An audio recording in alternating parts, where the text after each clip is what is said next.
Dear students, transportation problem in operation research की series में मैं आपको वेलकम करती हूँ और आज हम वोगल्स अप्रॉक्सीमेशन मेथड के लिए क्वेश्चन नंबर 2 करने जा रहे हैं।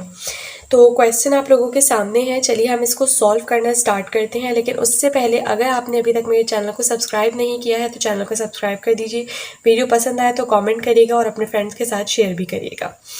तो देखिए, ये मेरे पास सेकंड क्वेश्चन है। सबसे पहले जब भी हम वोगल्स अप्रॉक्सीमेशन मेथड करते हैं, हमारा फर्स्ट स्टेप क्या होता है कि हम रॉ वाइज और कॉलम वाइज क्या निकालते हैं, पेनल्टी निकालते हैं। जब हम रॉ वाइज पेनल्टी निकालेंगे तो हम इस तरह से रॉस को देखेंगे और जब हम कॉलम वाइज पेनल्टी निकालेंगे तो हम इस तरह से कॉलम्स को देखेंगे, ठीक है।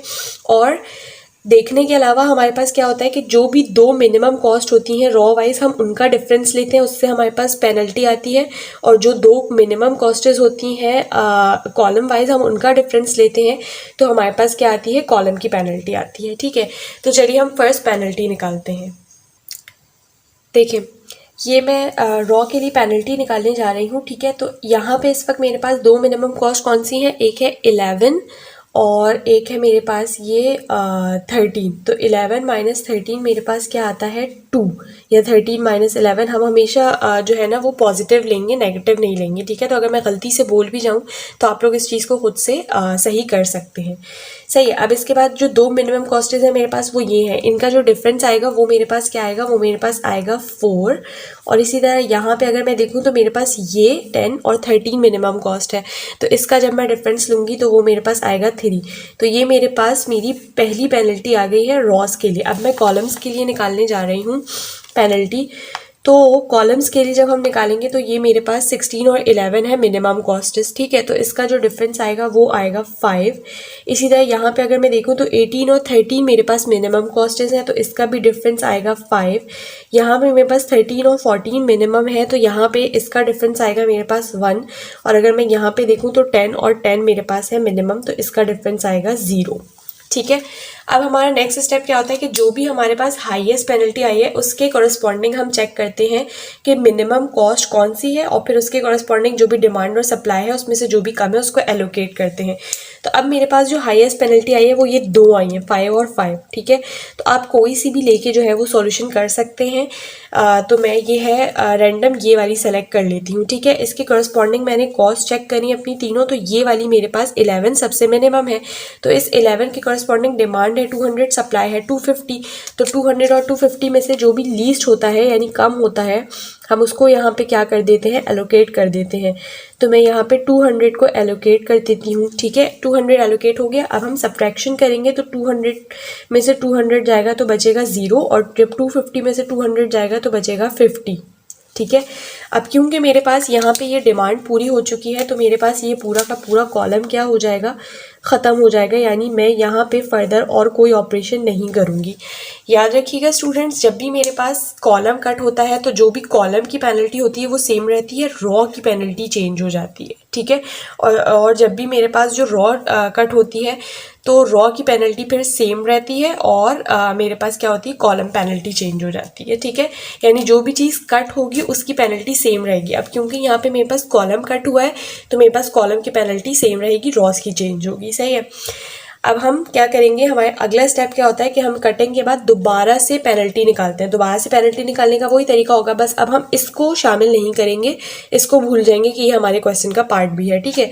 तो अब मेरे पास मिनिमम कॉस्ट यहाँ पे क्या है, 13 और 14, तो उसका डिफरेंस क्या आएगा मेरे पास 1। तो हम रॉ वाइज पेनल्टीज निकालते हैं और फिर कॉलम वाइज पेनल्टीज निकालते हैं।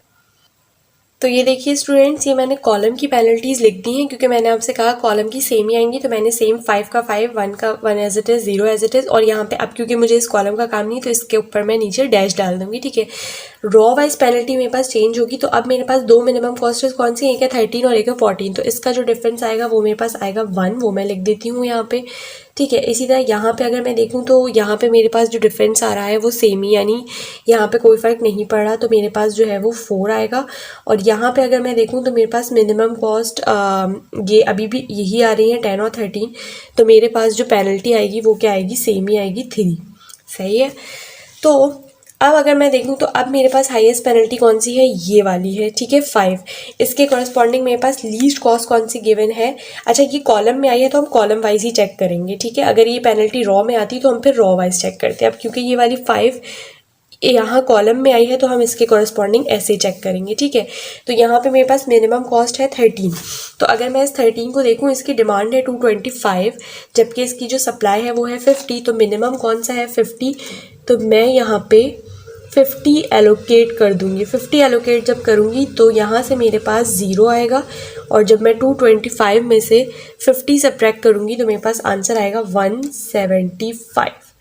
अब क्योंकि मेरे पास यहाँ से ये रॉ ख़त्म हुई है, यानी सप्लाई पूरी हो गई है, तो मेरे पास क्या होगा, ये पूरी रॉ ख़त्म हो जाएगी, यानी अब मैं यहाँ पे और कोई ऑपरेशन नहीं करूँगी, ठीक है। तो अब जब मैंने आपको बताया कि मेरे पास क्या है, यहाँ से रॉ ख़त्म हुई है, तो रॉ की पेनल्टी तो सेम ही रहेगी, लेकिन इस बार मैं इस वाली रॉ की पेनल्टी नहीं निकालूंगी क्योंकि ये ख़त्म हो चुकी है, ठीक है। तो पहले मैं यहाँ पे लाइंस लगा लेती हूँ। सही है, ये मैंने डिफ्रेंशिएट आपको रहे इसलिए ये लाइन लगा ली है। अब रॉ ख़त्म हुई थी तो रॉ की पेनल्टी सेम ही रहेगी। ये वाली रॉ अब क्योंकि ख़त्म हो चुकी है तो इसकी जगह हम डैश डाल देंगे। इसकी पेनल्टी सेम रही 4, इसकी सेम रही 3। कॉलम की पेनल्टी चेंज हो जाएगी इस बार। तो अब मेरे पास जो है वो 18 और 24 का मैं डिफरेंस लूँगी क्योंकि यही दो बचे हैं, ये वाली तो ख़त्म हो चुकी है, ठीक है। तो इसका जो डिफरेंस आएगा मेरे पास वो आएगा 6। यहाँ पे मैं इसको भी ख़त्म कर दूँगी। इस वाली का जो डिफरेंस आया है वो मेरे पास आया है 6, ठीक है। यहाँ पे अब 13 और 14 का जो डिफरेंस लूँगी तो मेरे पास आएगा 1, और इसके अलावा जब मैं इन दोनों का डिफरेंस लूँगी 10 का तो वो आएगा 0। अब जो मेरे पास हाईएस्ट पेनल्टी आई है वो आई है ये 6, ठीक है। तो इस 6 की कॉरस्पॉन्डिंग मैं चेक करूँगी। यहाँ पे मेरे पास मिनिमम कॉस्ट कौन सी आ रही है, 18 आ रही है, जिसके कॉरस्पॉन्डिंग मेरे पास जो सप्लाई है वो है 300 और डिमांड है 175। तो इन दोनों में से मिनिमम कौन सा है, डिमांड, जो कि है 175, तो वो मैं यहाँ पे एलोकेट कर दूँगी, ठीक है, और सब्ट्रैक्ट करूँगी तो ये मेरे पास हो जाएगा 0, और 300 में से जब मेरे पास 175 जाएगा तो बचेगा ये 125, ठीक है। अब क्योंकि मेरे पास यहाँ पे ये डिमांड पूरी हुई है तो मेरे पास ये जो D2 वाला कॉलम है ये पूरा का पूरा क्या हो जाएगा, ख़त्म हो जाएगा, यानी मैं यहाँ पे और कोई ऑपरेशन नहीं करूँगी, ठीक है। अब क्योंकि मेरे पास यहाँ पे कॉलम कट हुआ है तो कॉलम की पेनल्टीज़ तो सेम रहेंगी, रॉ की मुझे दोबारा से निकालनी पड़ेंगी, ठीक है। तो रॉ की पेनल्टी निकालने के लिए अब मेरे पास 2 ही कॉस्ट्स बची हैं, तो इसका मतलब मैं इन दोनों का डिफरेंस लूँगी 10 और 14 का, तो वो मेरे पास आएगा 4। 13 और इसका लूँगी तो वो मेरे पास आएगा 3। और अगर मैं इसके कॉरस्पॉन्डिंग देखूँ तो यहाँ पे भी मेरे पास क्या आ रहा है, यहाँ पे भी मेरे पास इत्तेफाक से सेम ही आएंगे, ठीक है। तो हम P4 जो है वो लिख लेते हैं यहाँ पे। चलिए जी, तो अब हम P4 कैलकुलेट करने जा रहे हैं। P4 के लिए आप देखें यहाँ पे मेरे पास क्या कट हुआ है, कॉलम कट हुआ है, ठीक है। तो कॉलम की पेनल्टीज़ तो सेम रहेंगी, सिर्फ और सिर्फ अब मैं इस D2 की पेनल्टी के नीचे क्या डाल दूँगी, डैश डाल दूँगी, ठीक है। तो यहाँ पे 1 आया और यहाँ पे क्या आ गया, 0 आ गया।